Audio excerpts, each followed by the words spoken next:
जा रहे थे, रास्ते में एक स्वयंसेवक का घर आया। वो बहुत गरीब था। मैंने एक छोटी सी खोली, उसमें 7 लोग रह रहे हैं, सब एकदम निर्धन। लेकिन उसकी बहुत इच्छा थी कि गुरुजी हमारे घर आए। तो गुरुजी गए तो उसने चाय बनाई। सब इतना गंदा, वो छानने वाला कपड़ा भी और बर्तन भी, बनाने वाला बर्तन भी, सब बहुत गंदा। तो बाकी सब लोगों ने तो नहीं पीना है, नहीं पीना है किया, लेकिन गुरुजी ने पिया, इसलिए बाकी सबको भी पीना पड़ा। तो वो फिर वहाँ से निकले तो रास्ते में सबको उल्टियाँ होने लगी।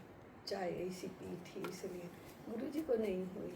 तो सबने गुरुजी को पूछा कि हम सबको उल्टी हुई, आपको कैसे नहीं हुई? तो उन्होंने कहा, मैंने प्रेम पिया, आप लोगों ने चाय पी। तो चाय पी तो वो तो गंदी थी, इसलिए उल्टी हो गई। मैंने प्रेम पिया, वो गंदा नहीं था, इसलिए उल्टी नहीं हुई। तो शरीर में चाय का असर नहीं होता। जैसा मन वैसा अन्न। जैसा मन वैसा अन्न। गौतम बुद्ध अपने रोज भिक्षा मांगने के लिए जाते थे, तो उनको बहुत अच्छी अच्छी भिक्षा मिलती थी, स्वादिष्ट और विविध।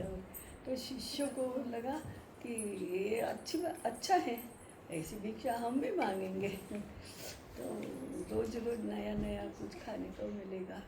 तो भगवान बुद्ध को समझ में आ गया कि हाँ, इन लोगों को तत्व नहीं समझा है इसका। तो गए साथ में, चलो।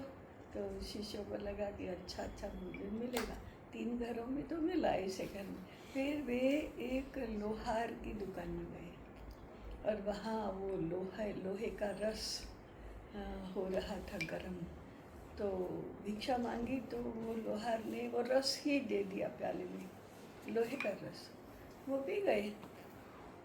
शिष्य कैसे पीते? शिष्यों ने मना किया। तो भगवान बुद्ध ने कहा कि भिक्षा का मना तो नहीं किया जाता। तो लेकिन हमारा क्या होगा, पेट तो आंतें फट जाएंगी। तो लोहे का रस मान कर पियोगे तो फट जाएगी, अन्न मान कर पी जाओगे तो नहीं फटेगी। उनकी नहीं फटी। ऐसा है जी माता जी, पूरा श्लोक है। अनभ्यासे विषम विद्या, अजीर्णे भोजनम विषम, विषम सभा दरिद्रस्य दुर्जनस्य सुभाषितम।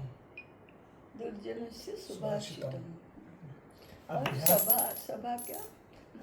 विषम सभा दरिद्रस्य।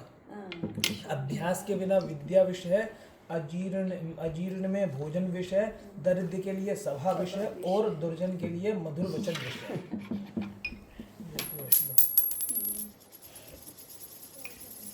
एक मैंने बहुत वर्षों पूर्व एक कथा सुनी थी, मैंने घटना ही पढ़ी थी। जन कल्याण करके एक मासिक पत्रिका आती थी, उसमें कि रोज एक साधु भिक्षा मांगने के लिए जाता था। तो एक घर में हमेशा जाता था। तो सुबह सुबह बहुत प्रातःकाल आया तो ये रोज छाछ बिलोती थी। तो ये उसको छाछ पीने के लिए दी। बड़ा अंधेरा था तो छाछ पीने के लिए दी। वो छाछ पीकर चले गए साधु महाराज। तो और फिर आए ही नहीं वापस, 6 महीने तक नहीं आए।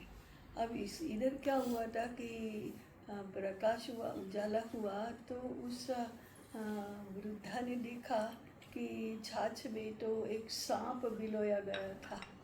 तो छाछ तो सब विषैली हो गई थी। तो उसको लगा कि हाँ, साधु महाराज ने छाछ पी होगी, वो मर गए होंगे। और फिर वो आए भी नहीं, इसलिए उसका संशय तो पक्का हो गया। तो 6 महीने के बाद अचानक भी वो साधु महाराज फिर आए। तो इतनी चौंक गई कि अरे आप अभी जिंदा है क्या? तो कहने हाँ, तो आते क्यों नहीं थे? तो मैं तो उसी दिन हिमालय की यात्रा पर चला गया था, अभी कल ही लौटा हूँ, इसलिए आज आया। तो आप क्यों ऐसा पूछ रही है? तो कहते वो उस दिन जो मैंने छाछ दी थी उसमें तो सांप का विष था, बिलोया गया था सांप, इसलिए। लेकिन आपको कुछ नहीं हुआ? तो उसका एकदम इतना आघात लगा है, मैंने सांप का विष पिया था उस दिन। उस समय मर गया। मानसिक। हाँ, तो विष का परिणाम नहीं होता है मानसिक से। एक लैंसेट में जो एलोपैथी की हाँ बहुत पत्रिका है पत्रिका निकलती है ना, उसमें लांसेट। कोल्हापुर के पास के किसी गांव के डॉक्टर का लेख आया था। उसने वहाँ बिच्छू बहुत होते हैं और काटते हैं, और बहुत बिच्छू के काटने से मृत्यु की मात्रा भी बहुत रहती थी। तो उसने एक इंजेक्शन ऐसा देने का प्रारंभ किया, तो उससे 70% रिजल्ट मिला उसको। उसका ही लेख था कि उसने क्या किया। वो दवाई भय के कारण से जब मृत्यु होती है उसके निवारण के लिए थी, विष के निवारण की नहीं थी, भय के निवारण की।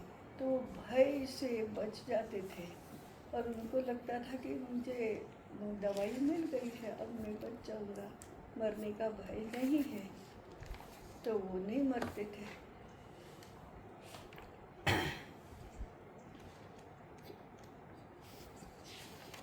ऐसा है, जैसा मन वैसा अन्न का परिणाम होता है।